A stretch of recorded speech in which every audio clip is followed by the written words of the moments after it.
Good evening. My name is Evan Martin, and the problem I have chosen to speak on today is something we experience all over our country every day, and it's a hidden threat.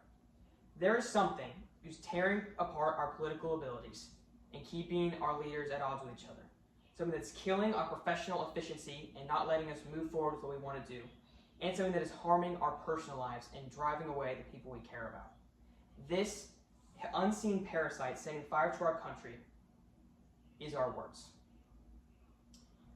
In the words of James chapter 3, verses 5 through 6 from the Christian Standard Bible, so too, though the tongue is a small part of the body, it boasts great things. Consider how a small fire sets ablaze a large forest, and the tongue is a fire.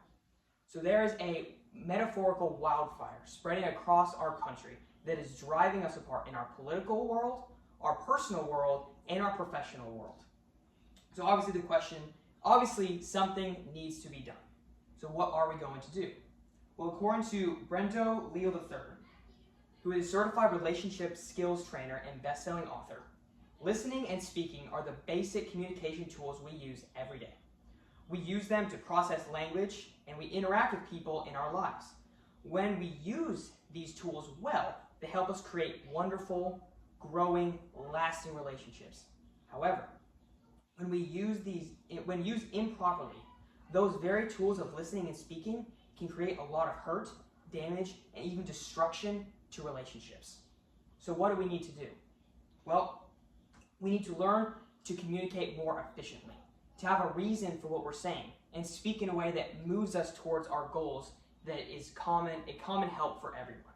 We also need to choose our words carefully so that we aren't saying things that cause unnecessary conflict and strife. And we should speak strategically to properly address conflict. Just how you would engage with an enemy, you need ways to engage this conflict that bring about a great resolution. Speaking with unkind words adds unnecessary strain between people. Unnecessary strain can cause productivity to grind to a halt. Whenever productivity is grinded to a halt, nothing can be done. Again, whether political, professional, or personal, everything is at a standstill when there's this unnecessary strain.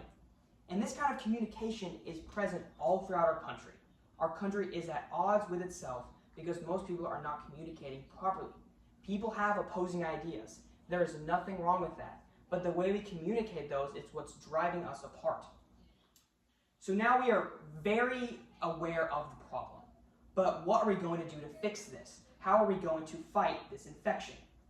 According to Bernard Mayer, who has a PhD and is professor of dispute resolution at the Warner Institute at Creighton University, conflict intervention is a skill, a vocation, and a cause.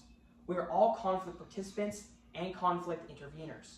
We bring to this endeavor the totality of who we are, our life experiences, our values, our natural talents and limitations, our personality, our training, and our professional life, whether or not we are conflict specialists. And so developing our capacity to deal with conflict is a lifelong challenge.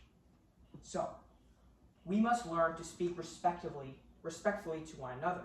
We should use our words to end unnecessary conflicts and not start them. We don't want to waste our words in that way. It doesn't help anyone. And we have to think of the impact our words will have. Slow down and think of what the words we're going to say are going to do once we say them.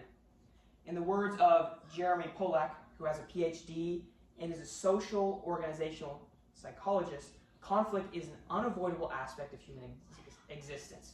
So it's vital to develop communication skills that will help you navigate these challenging moments. Just imagine how resolving this problem would look, how many benefits we would have. Our personal lives would thrive without this unnecessary strain and this use of productivity. Our professional productivity would skyrocket due to more efficient communication. We would be able to get done huge tasks. And we will be able to better address and diffuse future conflict. Because there will always be conflict. But if we know better how to deal with that conflict, it won't be as big of a problem. According to Mudita Nisker, who's a licensed marriage family therapist, and Dan Klurman, who's a faculty member of the psychology department at Golden Gate University in San Francisco, communication is the foundation of any interaction between you and another person. Whether that conversation is a one-time event or part of an ongoing relationship, all too often communication mishaps lead to misunderstandings, which in turn can impair your relationships and create disruptions in your professional and personal lives.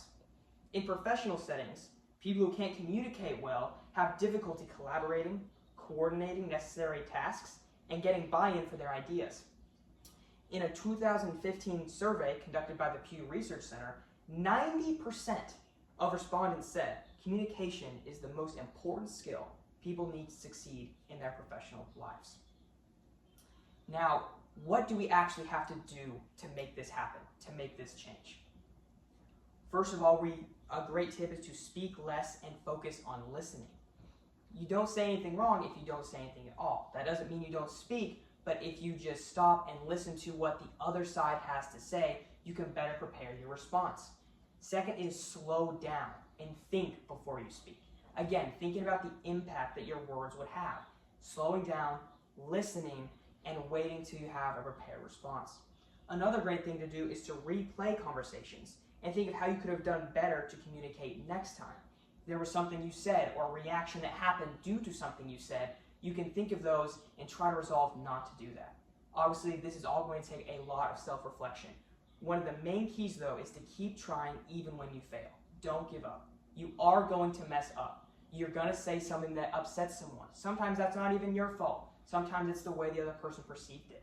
But no matter what, we should just keep striving and pushing to better our conversation skills and to use our words in an efficient manner to destroy this hidden threat.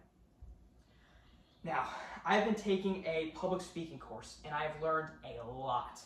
But if there is one thing I take away from it, and only one thing you should take away from this speech, it is this.